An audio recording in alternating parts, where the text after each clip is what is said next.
সকল বিশ্বাসী ভাই বোনেদের জানাই জয় যিশু। আজ অনেক বিশ্বাসী ভাই বোনেদের মধ্যে এই মতবিরোধিতা হতেই থাকে। অনেকে যারা জানে না বাইবেল সম্বন্ধে কিছু বিষয়, যেমন বাইবেলে কি খেতে মানা আছে এবং কি খেতে নেই, বাইবেলে কি শূকর খেতে মানা করা আছে, সে বিষয়ে বাইবেল আমাদের কি বলে তা আমরা দেখে নিই। চলো। পুরাতন নিয়মে লেবীয় পুস্তক 11 অধ্যায় 7 পদে বলা আছে, অন্য কিছু জন্তুদের পায়ের খুর 2 ভাগ করা, কিন্তু তারা জাবর কাটে না, ওই সব জন্তু খাবে না। শূকর সেই ধরনের, সুতরাং তারা তোমাদের পক্ষে অশুচি। 8 পদে বলা হয়েছে, ওই সব প্রাণীর মাংস খাবে না, এমনকি তাদের মৃতদেহও স্পর্শ করবে না, তা তোমাদের পক্ষে অশুচি।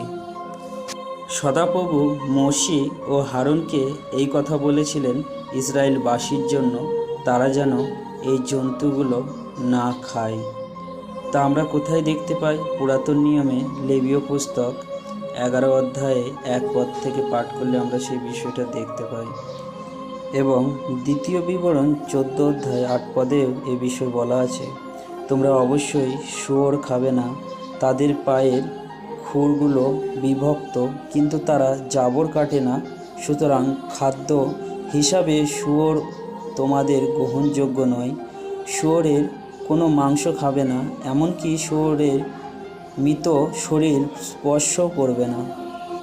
কিন্তু আমরা যখন নতুন নিয়মে দেখি, নতুন নিয়মে এ বিষয়ে লেখা আছে যে, নথিলিখিত সুসমাচার 15 অধ্যায় 11 পদে লেখা আছে, এবং মার্ক 7 অধ্যায় 15 পদে লেখা আছে বিষয়।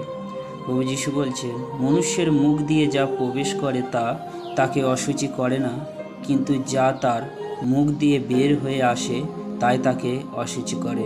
প্রভু যীশু এর মাধ্যমে বোঝাতে চাইলেন, মনুষ্য যা খায় তার ধরুন সে অশুচি হয় না, কিন্তু তার মনের ভেতর থেকে সে মুখে যে মন্দ কথা বলে এবং নিন্দা করে, তার দরুনই সে অশুচি হয়।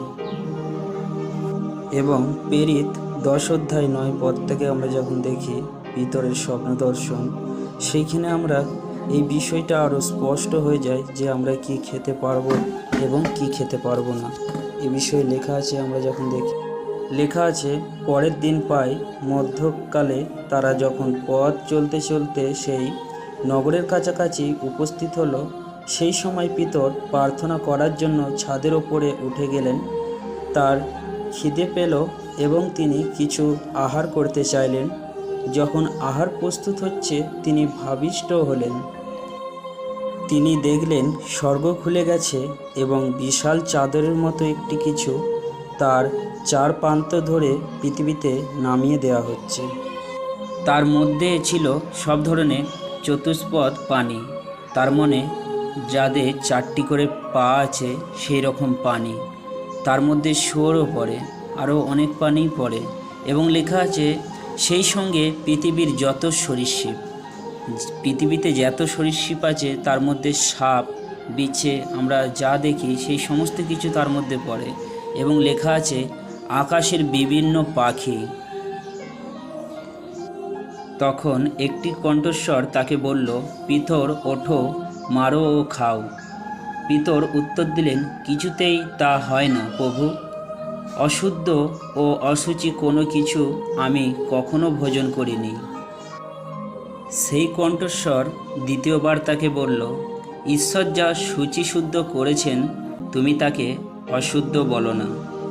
এর মাধ্যমে ঈশ্বর সমস্ত খাদ্যকেই শুচিশুদ্ধ বললেন। কিন্তু অবশ্যই আমাদের তা যদি রুচি হয় আমরা তা খেতে পারি, কিন্তু অল্প কোনো বিশ্বাসী যা আমরা যেই মাংস বা যেই জিনিসটা খাচ্ছি তার দরুন যেন তার বিঘ্নের কারণ না হয়ে বসি আমরা। অবশ্যই এটা মাথায় রাখতে হবে। বাইবেলে এ বিষয়েও বলে, 1 করিন্থীয় 8-9 পদে এ বিষয়ে বলা আছে। সকলকে জয় যিশু।